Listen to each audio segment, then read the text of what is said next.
All right, Jeff, let's keep the talk of Pedro Gomez going. We just had some fun with TJ Quinn. Let's bring on Red Sox pitching prospect and son of Pedro Gomez, Rio Gomez. Rio, great to get a few minutes with you. Great to be on with you guys. We just had some fun with TJ, telling stories about your dad. He did tell us that you have actually taken over the Pedro Gomez Foundation Twitter account with auction opportunities for people. So we wanted to start there. Tell us a little bit about the foundation and what you're doing there with the auction. I have. So, yes, you are correct. I've taken over the Twitter.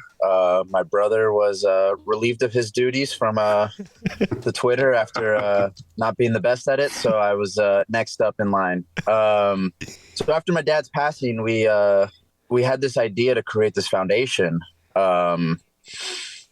just to be able to, pass on his legacy, his name, and, what he stood for, and, all these aspects of his life that he loved so much. And just how could we give back and just continue to bring that to these communities and these areas. And so we created the Pedro Gomez Foundation. And with that, it's been about a year and a half now that we've been running it, and we've been raising money. And so for what we've been able to support with that is it all started with the ASU Walter Cronkite School of Journalism. He was very passionate about that. He loved going in to be able to talk and speak to class at least twice a year, 3 times a year. I remember he'd always text me, leading up to it, like, oh, the day's coming, today's the day. And I think he was more excited about that than actual work, than the actual playoffs. And I know that he had talked with the other professors at the college, and he was going to eventually teach a class there when he was done with his days at ESPN. And that was one of his favorite things, was just passing it on to the next generation of journalists. And so that's one corner that we've been able to start a scholarship for a journalist student, and we're going to continue to raise money for that and continue to push that one. Another one that we've done is my alma mater, U of A, University of Arizona baseball program. I was a walk-on at U of A, and I never received any scholarship money. And so we thought it'd be great if we could help create scholarship money for other walk-ons at the program.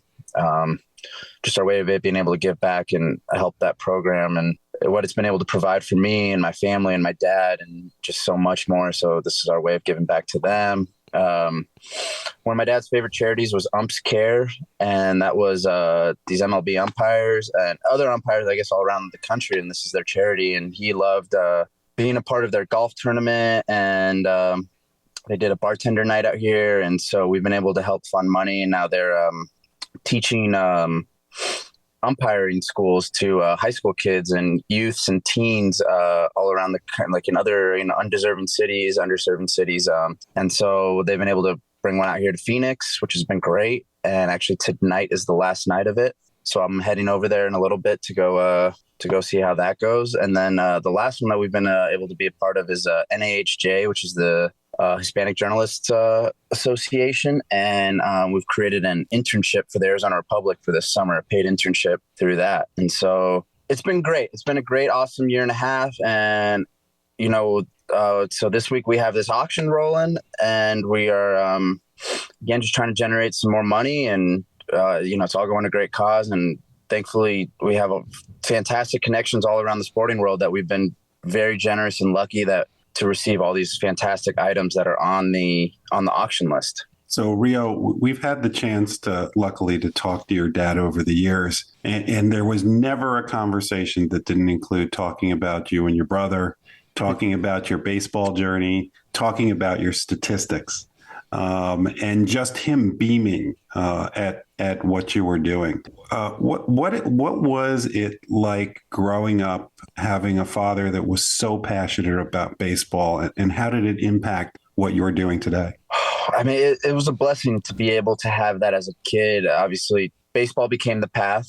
It was soccer and football and basketball were encouraged, but never to the degree that baseball was. And it was just easy for me and my brother to fall in love with the sport of baseball. And just having him have this ability to give us to be able to talk to, big leaguers, former big leaguers, coaches, just, whatever it is, maybe you're struggling with at the moment, you're 12, you're 14, and I mean, even when you're 12 and 14 and now you're 28, a lot of the times the same mental issues don't really go away. They kind of remain constant. And so, just dealing with that pressure, or, when you get nervous on the mound, or if you start, just feeling all this negativity and you fall down the spiral. And it was just always great that, you get to hear from a Nomar Garcia-Parra, or, a Matt Cain or a Barry Zito. And they let to tell you that, they go through the same thoughts, and it just helps you realize that, you're not the only one. And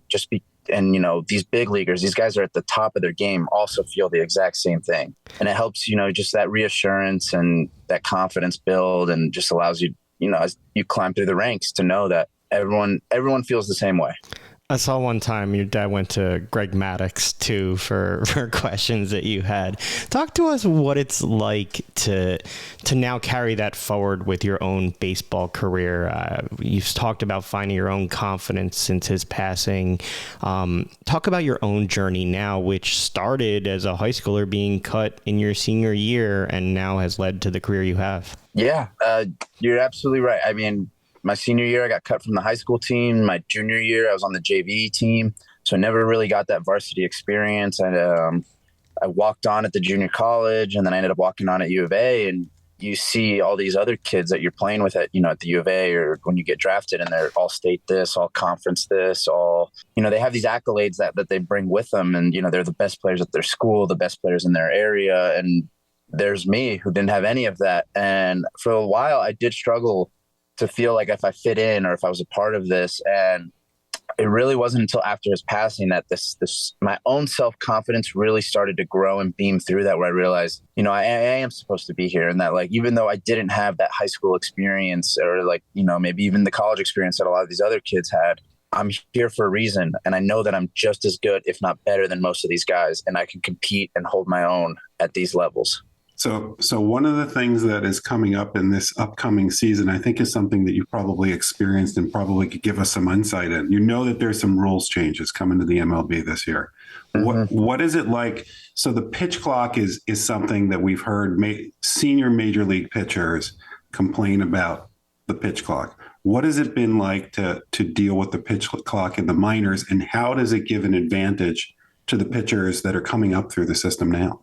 Yeah, I think I'm not sure if there's much of an advantage quite yet, but those first few weeks this past season, it was really eye-opening, because there was nothing to practice or to lead you into that. And then all of a sudden you see these game clocks that are on the sides of the field that look like, as if like you're in an NFL stadium or an NBA stadium looking at a shot clock or a play clock rundown. And those first few weeks, it really speeds up, and you really feel rushed and how quick you're going. And then after that, you get adjusted and you realize, okay, the clock's not that bad, and you can work with it.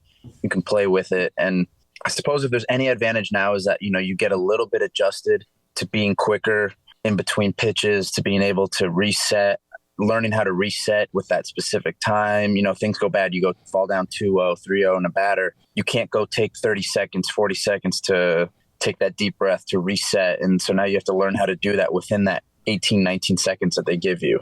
Jeff and I are sitting here counting down till pitchers and catchers report. What do you do these days? How excited are you? Are you enjoying the rest, getting ready? What are you doing now? I am extremely excited for this season to come around. It's only a few weeks away before I report to spring training. And tomorrow is actually the first day that I'll be throwing live ABs out here in Phoenix. And that's always a awesome day. I mean, you get to, put the cleats on, feel the clay, you have a batter step in the box, and it just gives you that little bit more edge, that little more adrenaline rush than as opposed to throwing bullpens. And so this entire offseason, I've been working out at this facility. There's about 15, 20 of us pro guys, major league, minor league guys, and it's been great environment, great setting. We come about 5 days a week. We work out, we throw, arm care. It's a one-stop shop. It's like a 5-pack of indoor bullpens, mounds, and just doing everything that I can to be able to make that splash when I show up to spring training this year. What has the experience been like going through the minor league system of the Red Sox? It's been a dream that I never thought would ever take place. Even when I'd gotten drafted, I was a 36 rounder, and in my brain, realistically, I thought, all right, maybe I have a year, maybe 2 years. So let's enjoy this ride as long as it goes, because 2 years might come and go quicker than I realized. And now we're working on year 7 and just been grinding away. And It absolutely is a grind. And I know it's very cliche and you hear that all the time, but that's probably the best way to describe it, because you see these guys, you play with these guys, and it's, the same groups of guys, and you watch, the draft class ahead of you, the draft class below you, and you all become teammates at one point or another. And, everyone there is hoping for the same dream. And the best way to go about that, I think, is that, you don't have any ill will against anyone else. You don't hope anyone does worse or does bad or has bad outings. I think, it's almost like, why can't we all make it to the major leagues together? Why can't we all be great? Why can't we all be just because, I'm going to make sure I do my job, but I want you to do your job too. So that way we can keep climbing together and achieve this dream. So every time we have a baseball player on, we ask a question about their minor league time. They always have a story about some long bus ride and what they were doing. Or what's your craziest minor league story? Oh, man. I'll tell you what, the last few years, the minor leagues have gotten a little easier. These newer guys have it a lot easier. They don't remember what it was like pre-COVID, where there's one bus and it might be a 15-hour ride and you don't even have your own row to yourself. You're sitting with someone else and guys are sleeping on the ground. And, I don't know if there's maybe one story specific, but I just remember the first time we had a very long bus ride, and I was in the New York Penn League, and we were coming back from Batavia, New York, back to Lowell, Massachusetts. And it ended up being a 12-hour bus ride, and we were playing that very next day. So there was no off day in between, but I hadn't fallen asleep yet, and I'm watching the sun rise. And that was just an eye-opening experience where there haven't been too many sunrises caught in my life, but to have one while I hadn't fallen asleep yet and I'm still on a bus, to watch the sunrise and to know we still had a few hours to go before we got back to Lowell. And then we were all going to sleep for a little bit, and then we were going to play a game that night. And I think that was that eye-opening experience. I was like, this is professional baseball. This is that Bull Durham experience that I like. This was the first one where I was like, now I'm here. Well, look, we can't wait to continue following your journey. We wish you the best of luck in your own career. Obviously, we can't wait to keep promoting Pedro Palooza. We'll share your auction items. People can go to pedrogomezfoundation.org for more information. Rio, thanks so much for your time and everything you're doing, man. Best of luck. Guys, thank you so much.